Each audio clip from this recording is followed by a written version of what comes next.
Just start off with, I didn't want to say it up there on the big stage, but had a great summer. Everybody's been really, really good. Expect everybody to be with us. A couple guys that didn't go in the spring, updates. Kanena Odalaga has been with us, should be full go rodeo. Some of these guys might limit a little bit just on rep count because they're just coming back, but Kanena should be good to go. James Crude's kind of a little bit ahead of schedule, so he's not cleared 100% yet, but he should be involved with us in practice the first day and hopefully be cleared after about 2 weeks into it.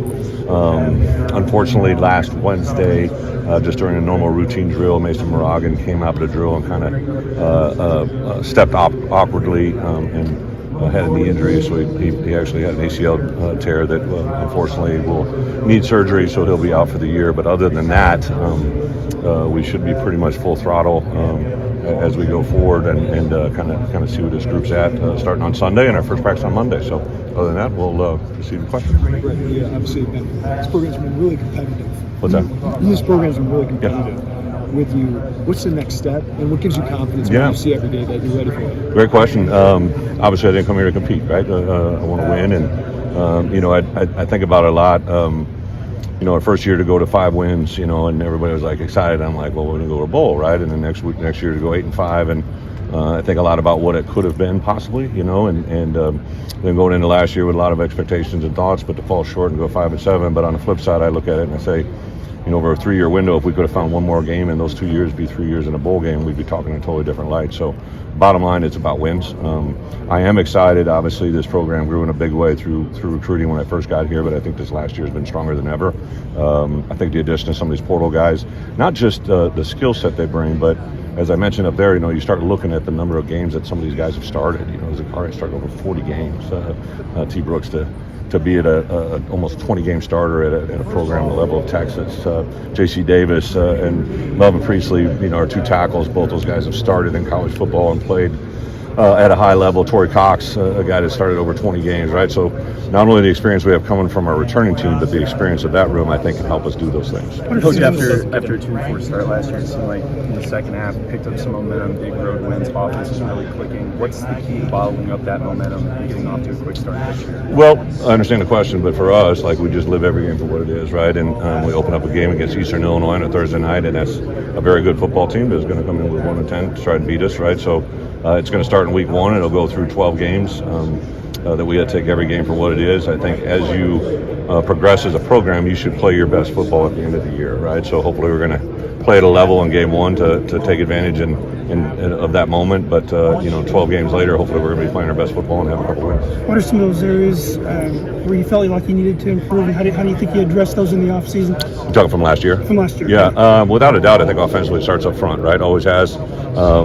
One of my biggest concerns was depth going into last year, and then we unfortunately had some issues in that area, right? So I think overall our depth in the offensive line, not just our 5 guys that'll start, I just think we have 10 guys there that I feel a lot better at than any time in my program history than I've been here, right? The 10 guys that I would figure into being in our 2 deep, I feel really good about them. Have some battles in fall camp that'll be fun to watch. I do like, obviously Tip Ryman probably left a year earlier. If you were standing here a year ago, I would have thought he would have been back, but he just played so well and obviously got drafted 3rd round.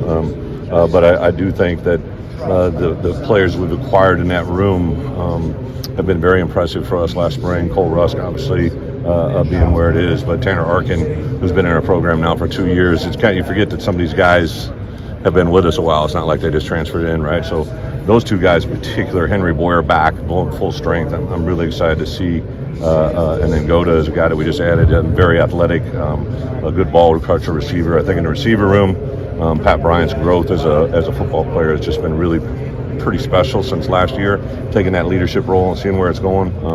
Anytime you have a quarterback started 10 games in college football, it's a good thing. I think Donovan Leary had as good a spring and is playing as good a football since I've been around him. He's 3rd year in our program, so to have multiple quarterbacks that have been in our program for a while, I've never been able to say that. Defensively, I think the return of Xavier Scott, Matt Bailey off of injuries and the way they've looked has been pretty impressive. Some of the portal additions that I already mentioned. Up front, very excited. I think Dennis Briggs is a guy that will jump out to a lot of people when you see him play. T. Rao was a transfer for us 2 years ago out of Northwestern, who's literally turned into one of our best defensive leaders. Really impressed with him. Alex Bray had a great spring, and a couple other newcomers up front, and I think our edge players, obviously with Seth Gabe here, those might be the best group of outside linebackers. You throw Alec Bryant and D. Brown in there, and I'm really excited about those 4 guys. And inside, Kanana and Dylan have had a really, really impressive spring, and then you got Krutzy coming into that mix as well. Brett, you went up there and told everybody, "I love my job." Yeah.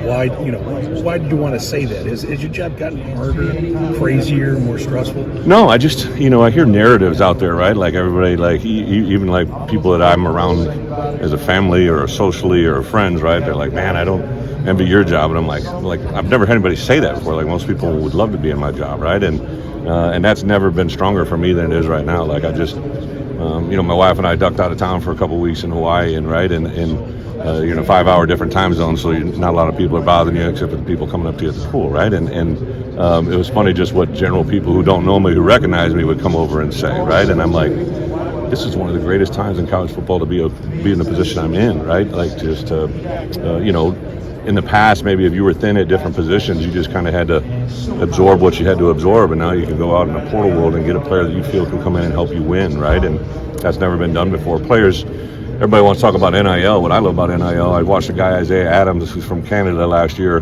who literally, when the opportunity for him to have NIL money came, and for him to be able to fly his mom and his sister in for games that have never seen him play college football, to me, that's what NIL is all about, right? Like being able to give not only the players but their families opportunities that have never been given before. So don't get me wrong, there's things that got to be worked out and can get better. One of the byproducts of the NIL world is everybody wants to have a dog, right? Like I got 2 dogs that weigh 4 pounds each, and they're a pain in the ass, right? Like, and I can't imagine some of the dogs that some of these guys have that now they got to have somebody sit them when they're out of town, right? Or dogs do things when they're not there, right? So there's all kinds of unintended consequences, and believe me, dogs are the last of least amount of the issue, but those are just little things that have come about because of the NIL world. What did you see from Aaron Henry this offseason? What kind of growth points do you 2 want to have? Yeah, well, he and I had some real conversations, right? And then I think even going back into last spring, I could just tell a difference in his demeanor. Listen, I got better every year as a coordinator too, right? I had 2 years as a co-coordinator before I became the coordinator. So I think one of the things that really helped me was that in-job training. I worked with Bob Elliott, who rest in peace, is like one of the biggest influences in my life. But I learned firsthand how a game plan was developed, implemented. I was a part of it, right? But he called it, right? And then my first year as a coordinator at Wisconsin, we took a team that was, not so good and turned into something special. I think because of the effect of those 2 years in training. So I know Aaron was going to get better naturally, but to see a growth, and then surround him with some really good coaches. But then when we started game planning, like we did game plan opponents on all of our new opponents, and he just was much more advanced than he had been in the past, right? So I think putting it all together, understanding it, and the logistics of his job, he's got a better feel for it. You had one more easier from here on out. How are you guys embracing the challenge of bringing in 4 quality programs? And I mean, it's going to be a lot of traveling too. How are you embracing that challenge? Well, we just got to take on one this year. We play at Oregon. But again, I go back to, I remember I was in this league when Penn State got added, right? And we went out there and played there, and then I was at Wisconsin when we brought Nebraska in the league, and we got to introduce them to college football in the Big Ten, right? So I'd like to bring in teams from the outside is one of the greatest things you can do, right? It brings new rivalries, brings new fans, and for us, and I mean this wholeheartedly, to recruit and be able to tell a kid you're going to play on the East Coast, the West Coast, and everywhere in between. There's no other conference that can say that, and I think that's a really positive thing. Brett, you've had premier running back rooms in the past. How excited are you about this group? If you can stay healthy. Yeah, I'm excited. I would say I don't think we have a 1A. I think we got a 1A, B, C, and D, right? Super excited. Josh McCray looks as good as he's ever looked. Really impressed with where he's at. Caden Fagan just continues to do things that we just have never seen before. Our strength coaches tell me numbers that he puts up that are just mind-boggling for his size frame. Aiden Lawfrey, I would tell you, if you polled our coaches, would say that he's probably the most improved player in our program from a year ago at this time to where he is now. Had limits of that last year. You saw glimpses, but what we've seen every day in spring and fall. And then Jordan Anderson, unfortunately, has had a little tweak of a hamstring, so he's had some soft tissue, but he'll be with us in fall camp. And then I tell you, Khalil Valentine is a very impressive young man in his first month or two in the program. So super excited about that room, see where they go.